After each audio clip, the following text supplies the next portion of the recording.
ሰላም የእግር ኳስ አፍቃሪዎች እንኳን ወደ ሚልጌች ፑል ፉትቦል ብራና መጣችሁ። ዛሬም በእግር ኳስ ዓለም ብዙ ያልተጠበቁና አስገራሚ ክስተቶች ተፈጥረዋል። እነዚህንም ሁሉ በአንድ ቪዲዮ አዘጋጅቼላችኋለሁ። ቪዲዮ ከመጀመራችሁ በፊት ላይክ ማድረግ አትርሱ። ከኛ ጋር ገና ካልተቀላቀላችሁ ደግሞ ሰብስክራይብ በማድረግ ከኛ ጋር ሁኑ። ላለው አዳዲስ የእግር ኳስ ዜናዎች እንዳመልጣችሁም ደወሉንም ይጫኑ። አሁን ደግሞ ምንም ሳናዘገይ ወደ ዛሬዎቹ ዋና ዋና የእግር ኳስ ዜናዎች እንግባ።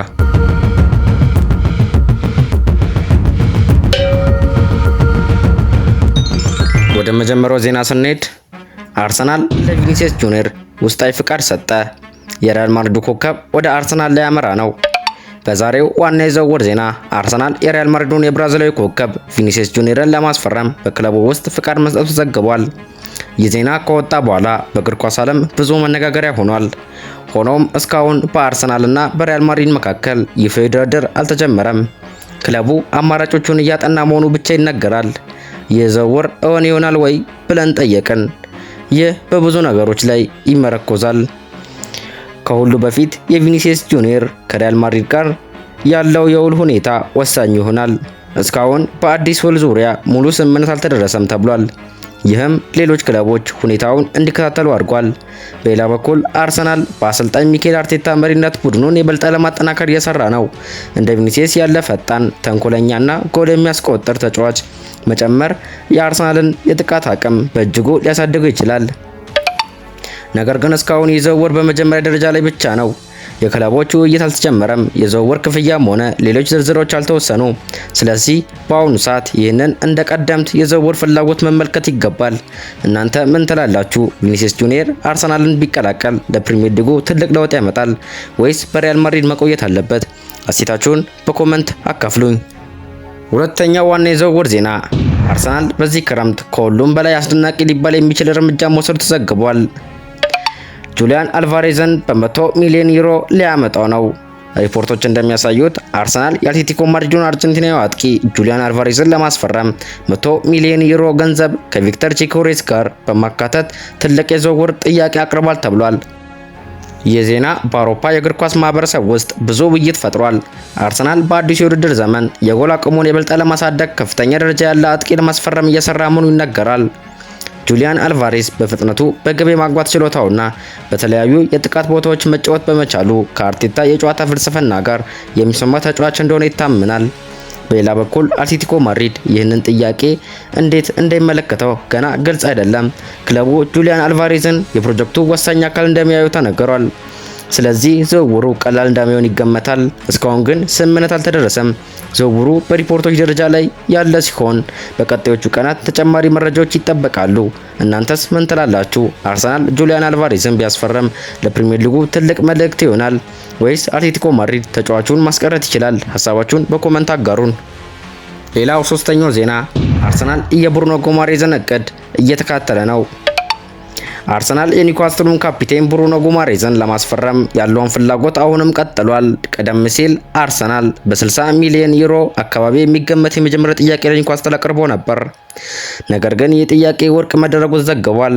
ይሁን እንጂ የሚኬል አርቴታ ቡድን ተስፋ አልቆረጠም። አሁን ደግሞ ዋጋውን በማሻሻል እስከ 70 ሚሊዮን ዩሮ የሚደርስ አዲስ ጥያቄ ለማቅረብ የተዘጋጀ ሲሆን አስፈላጊ ከሆነ እስከ 77 ሚሊዮን ዩሮ ድረስ ለመድረስ ፈቃደኛ መሆኑን ተነግሯል። ምክንያቱም ብሩኖ ጉማሬዝ በሚኬል አርቴታ የዚህ ክረምት ዋና የመሃል ሜዳ ኢላማ መሆኑ ነው።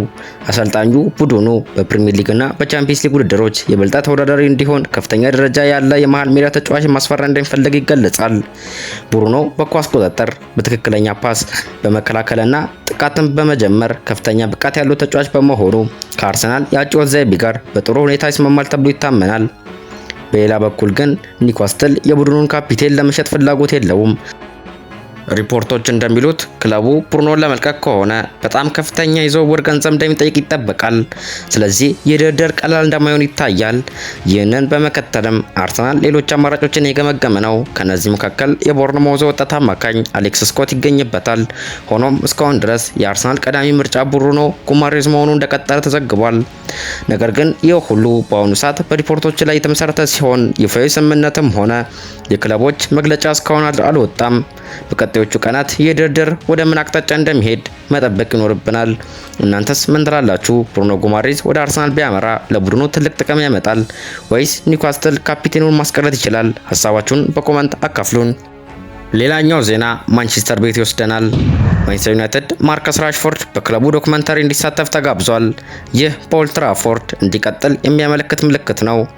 እንደወጡት ሪፖርቶች ከሆነ ማንቸስተር ዩናይትድ ራሽፎርድን በክለቡ እያዘጋጀ ባለው አዲስ ዶክመንተሪ እንዲሳተፍ ጋብዞታል። ይህ እርምጃ በብዙ ደጋፊዎች ዘንድ የተለያዩ ግምቶችን አስነስቷል። ምክንያቱም ባለፉት ሳምንታት ራሽፎርድ ከኦልድ ትራፎርድ ሊለይ ይችላል የሚሉ ብዙ የዝውውር ወሬዎች ሲሰሙ ነበር። ከተለያዩ አውሮፓዊ ክለቦች ጋር ስሙ ተያይዞ ቢነሳም አሁን የወጣው የአዲስ መረጃ ክለቡ ተጫዋቹን ለመያዝ አሁንም ፍላጎት እንዳለው የሚያሳይ ሊሆን ይችላል ተብሎ የተተረጎመው ነው። ይሁን እንጂ ይህ ማለት ራሽፎርድ በእርግጠኝነት በማንቸስተር ዩናይትድ ይቆያል ማለት አይደለም። እስካሁን ክለቡም ሆነ ተጫዋቹ ስለወደፊቱ ይፋዊ መግለጫ አልሰጡም። ስለዚህ የዝውውር ገበያው እስኪዘጋ ድረስ ሁሉም አማራጮች ክፍት እንደሆኑ ይቆጠራሉ። ማርከስ ራሽፎርድ ከዩናይትድ አካዳሚ ያደገ ተጫዋች ሲሆን ለክለቡ በርካታ ጎሎችንና ወሳኝ አስተዋጽኦችን አበርክቷል። በመሆኑም የእሱ የወደፊት ሁኔታ በደጋፊው ዘንድ በጣም የሚከታተሉት ጉዳይ ሆኖ ቀጥሏል። በአሁኑ ጊዜ የሚታወቀው ነገር አንድ ብቻ ነው። ዩናይትድ ራሽፎርድን በዶክመንተሪው ውስጥ እንዲሳተፍ ጋብዞታል። ይህ በክለቡ ውስጥ ያለውን ቦታ የሚያመለክት ምልክት ሊሆን ይችላል ተብሏል። የወደፊት ውሳኔ ግን ገና አልታወቀም። እናንተስ ምን ትላላችሁ? ማርከስ ራሽፎርድ በማንቸስተር ዩናይትድ መቆየት አለበት ወይስ አዲስ ፈተና ለመጀመር ወደ ሌላ ክለብ ማምራት ይሻለዋል? አስተያየታችሁን በኮመንት አካፍሉን። ሌላኛው ዜና ከማንቸስተር ጎረቤት ሲቲ ቤት አዩብ በአዲ ከሲቲ ጋር የግል ስምምነት አጠናቀቀ ተባለ። አሁን ከሊል ጋር ድርድር ሊጀመር ነው። እንደወጡት ሪፖርቶች ከሆነ ማንቸስተር ሲቲ የሊል ወጣት አማካኝ አዩብ በአዲን ለማስፈረም ትልቅ እርምጃ ወስዷል። ሪፖርቱ እንደሚያመለክተው ሲቲ ከተጫዋቹ ጋር እስከ 2031 የሚቆይ የግል ውል ላይ ተስማምቷል። ይህም ተጫዋቹ ወደ ኢታድ የመምጣት ፍላጎት እንዳለው የሚያሳይ አስፈላጊ እርምጃ ተደርጎ ይቆጠራል። ነገር ግን የግል ስምምነት መጠናቀቁ ብቻ ዝውውሩ ተጠናቋል ማለት አይደለም። ቀጣዩና ከባዱ ደረጃ በማንቸስተር ሲቲ እና በሊል መካከል የዝውውር ክፍያ ላይ ስምምነት መድረስ ነው። ሪፖርቶች እንደሚሉት ሲቲ በቅርቡ ከፈረንሳይ ክለብ ጋር ይፋዊ ድርድር ለመጀመር ተዘጋጅቷል። ይህ ዝውውር ከሲቲ የወደፊት እቅድ ጋር የተያያዘ መሆኑ ተነግሯል። ክለቡ ለወደፊቱ የመሃል ሜዳውን ለማጠናከር እያሰበ ሲሆን በተለይም የሮድሪ ሁኔታ ሊለወጥ ቢችል ዝግጁ ለመሆን እየሰራ መሆኑ ተገልጿል። አዩብ በአዲ በወጣትነቱ ብዙዎችን ያስደነቀ ተጫዋች ሲሆን በኳስ ቁጥጥር፣ በፓስ ጥራትና በመሃል ሜዳ ጨዋታን በመቆጣጠር የሚታወቅ ተሰጥኦ ያለው ተጫዋች ነው። በዚህም ምክንያት ከአውሮፓ ታላቅ ክለቦች ትኩረት ሲስብ ቆይቷል። ሆኖም እስካሁን ድረስ በማንቸስተር ሲቲ እና በሊል መካከል የመጨረሻ ስምምነት አልተደረሰም። ስለዚህ ይህንን ዜና እንደተካሄደ ያለ የዝውውር ሂደት መመልከት ይገባል። በቀጣዮቹ ቀናትም ተጨማሪ እድገቶች ሊኖሩ ይችላሉ። እናንተስ ምን ትላላችሁ? አዩብ በአዲ ወደ ማንቸስተር ሲቲ ቢያመራ የፔፕ ጋርዲዮላ ቡድን ውስጥ ስኬታማ ይሆናል ወይስ በሊል ሌላ ወቅት መቆየት ይሻለዋል? ሀሳባችሁን በኮመንት አካፍሉን። ሌላኛው ዜና ማንቸስተር ዩናይትድ ቤት ደገም ነው። ታይለር አዳምስን ማንቸስተር ዩናይትድ ለማስፈረም አሁንም ሁኔታውን እየመረመረ ነው።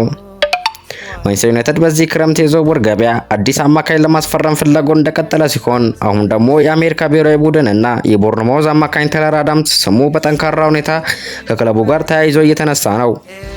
እንደወጡት ሪፖርቶች ከሆነ የኦልድ ትራፎርድ ኃላፊዎች ታይለር አዳምስን በቅርብ እየገመገሙ ሲሆን የዝውውር ዕድል ሊኖረው ይችላል ተብሏል። ክለቡ ቀድሞ አንዳንድ አማካኞችን ቢያስፈርምም በመሃል ሜዳው ተጨማሪ ጥልቀትና ጥንካሬ ለመጨመር አሁንም ገበያውን እየተመለከተ ነው።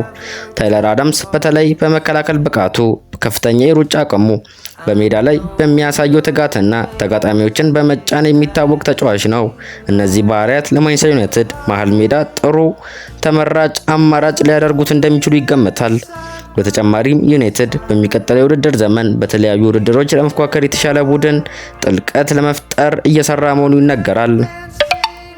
በዚህም ምክንያት ብዙ አማካኞች ስሙ ከክለቡ ጋር ተያይዞ እየተነሳ ነው። ታይለር አዳምስም ከነዚህ ዋና አማራጮች መካከል አንዱ መሆኑ ተዘግቧል። ሆኖም በአሁኑ ሰዓት የዝውውሩ ሂደት ገና በመጀመሪያ ደረጃ ላይ ነው። ከክለቦቹ መካከል ይፋዊ ድርድር መጀመሩ ወይም የዝውውር ክፍያ ላይ ስምምነቱ መድረሱን የሚያረጋግጥ መረጃ አልወጣም። ስለዚህ ይህንን እንደ ዝውውር ፍላጎትና እየተገመገመ ያለ አማራጭ መመልከት ይገባል። በቀጣዮቹ ቀናት ዩናይትድ በዚህ ዝውውር ይቀጥላል ወይስ ወደ ሌላ አማካኝ ትኩረቱን ይቀይራል? ይህንን ማየት እኛ ይጠበቃል። እናንተስ ምን ትላላችሁ? ታይለር አዳምስ ለማንቸስተር ዩናይትድ ተስማሚ ፈራሚ ይሆናል ወይስ ክለቡ የተሻለ አማራጭ መፈለግ አለበት? እሴታችሁን በኮመንት አካፍሉን። ሌላኛው ዜና እዛው ማንቸስተር ዩናይትድ ቤት ማኑ ኮኔ ወደ ኦልድ ትራፎርድ ሊመጣ ነው ተብሏል። ይህም ጥያቄም አስነስቷል። በክለቡ ውስጥ በዚህ ዝውውር ላይ የተከፋፈለ አስተያየት አለን ተባለ። ማንቸስተር ዩናይትድ የመሃል ሜዳውን ለማጠናከር እየሰራ ሲሆን የቦሩሲያ ሞንቼግላድባ አማካኝ ማኑ ኮኔ ስሙ ከክለቡ ጋር ተያይዞ እየተነሳ ይገኛል።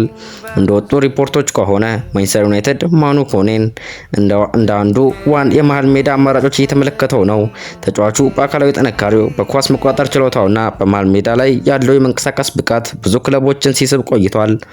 ማኑ ኮኔ በተለይ በመከላከል ሚናና በኳስ ማስጀመር ችሎታው የሚታወቅ ሲሆን ከአማካኝ ቦታ ወደፊት በመግፋት ለቡድኑ ጥቃት አስተዋጽኦ ማድረግም ይችላል። ይህም በዩናይትድ የሚፈለገውን የአማካኝ ሜዳ ሚዛን ለማሻሻል ሊረዳ ይችላል ተብሎ ይታሰባል። ነገር ግን ይህ ዝውውር በማንቸስተር ዩናይትድ ውስጥ ሙሉ ድጋፍ አላገኘም ተብሏል። ሪፖርቶች እንደሚጠቁሙት በክለቡ ውስጥ ስለ ተጫዋቹ ብቃትና ለቡድኑ የሚሰጠው ጥቅም የተለያዩ ሀሳቦች አሉ። አንዳንዶች ኮኔ የፕሪሚየር ሊጉን አካላዊ ጨዋታ መቋቋም የሚችልና ለዩናይትድ ጠንካራ አማካኝ ሊሆን የሚችል ተጫዋች እንደሆነ ያምናሉ። ሌሎች ደግሞ ክለቡ ከዚህ የተሻለ ልምድ ያለው አማካኝ መፈለግ እንዳለበት ይገልጻሉ። በአሁኑ ሰዓት ግን የዝውውሩ ሂደት በግምገማ ደረጃ ላይ ነው። ዩናይትድ በተጫዋቹ ላይ የመጨረሻ ውሳኔ አላሳለፈም። ከክለቡም ሆነ ከተጫዋቹ ጋር ይፋዊ ስምምነት እስካሁን አልተደረሰም። ይህ የሚያሳየው አንድ ነገር ነው። ማንቸስተር ዩናይትድ አሁንም የመሃል ሜዳውን ለመሻሻል አማራጮችን እየፈለገ ነው። ነገር ግን ማኑ ኮኔ ወደ ኦልድ ትራፎርድ ይመጣል ወይስ ሌላ ተጫዋች ይመርጣል የሚለው ገና አልተረጋገጠም። እናንተ ምን ትላላችሁ? ማኑ ኮኔ ለማንቸስተር ዩናይትድ ትክክለኛ ፈራሚ ይሆናል ወይስ ክለቡ ሌላ አማካኝ መፈለግ ይገባዋል? ሀሳባችሁን በኮመንት አሳውቁን። እንግዲህ የዛሬዎቹ ዋና ዋና የዝውውር ዜናዎች እነዚህን ይመስላሉ። እንደምታዩት የዝውውር ገበያው በጣም የተጣጠፈ ነው። ትላልቅ ክለቦችን ቡድኖቻቸውን ለማጠናከር በትልቅ እቅድ እየሰሩ ነው። እነዚህ ዝውውሮች እውን ይሆናሉ ወይስ በወሬ ይቀራሉ? እስከ መጨረሻው ከኛ ጋር በመቆየት የሚደርሱ አዳዲስ ለውጦችን እንከታተላለን። የዛሬው ቪዲዮ ካስደሰታችሁ ላይክ በማድረግ የኛን ስራ ይደግፉ። እንዲሁም ገና ሰብስክራይብ ካላደረጋችሁ አሁኑኑ ሰብስክራይብ በማድረግ የኖቲፊኬሽን ቤል ያብሩ። እኔ ሚሊጌች ነኝ። በሚቀጥለው ቪዲዮ በአዳዲስ የእግር ኳስ ዜናዎች እንገናኛለን። እስከዚያው ድረስ ሰላም ቆዩ።